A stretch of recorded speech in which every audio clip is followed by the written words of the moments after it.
আমি মাওলানা মঞ্জুরুল ইসলাম আফ্রিদি জমিয়ত উলামা ইসলাম বাংলাদেশের মহাসচিব।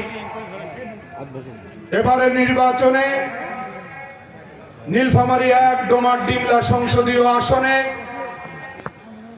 বিএনপি জোটের পক্ষ থেকে মনোনীত হয়ে খেজুর গাছ প্রতীক নিয়ে প্রতিদ্বন্দ্বিতা করছি।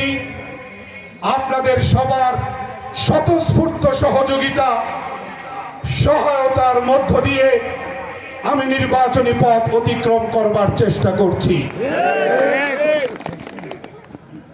বিএনপির সম্মানিত চেয়ারম্যান জনাব তারেক রহমান সাহেব রংপুরের নির্বাচনী জনসভায় এবং গতকাল নীলফামারীর জনসভায় আমার হাতে খেজুর গাছ প্রতীকটি তুলে দিয়ে আপনাদেরকে দায়িত্ব দিয়ে গেছেন পরপর দুবার যে আমাদের প্রার্থী, শরিক দলের প্রার্থী, আমাদের সহকর্মীকে আমরা নীলফামারী ১ ডোমারডিমলায় খেজুর গাছ দিয়ে রাখলাম।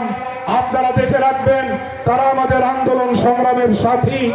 তিনি অনুরোধ করে গেছেন আপনারা ডোমারডিমলার বিএনপির সর্বস্তরের নেতা কর্মীরা, অঙ্গ সংগঠন সমূহের সকল নিবেদিত প্রাণ নেতা কর্মীরা আপনাদের সম্মানিত নেতার এই ডাকে অনুরোধে সাড়া দিয়ে আমাকে সবাই গ্রহণ করেছেন।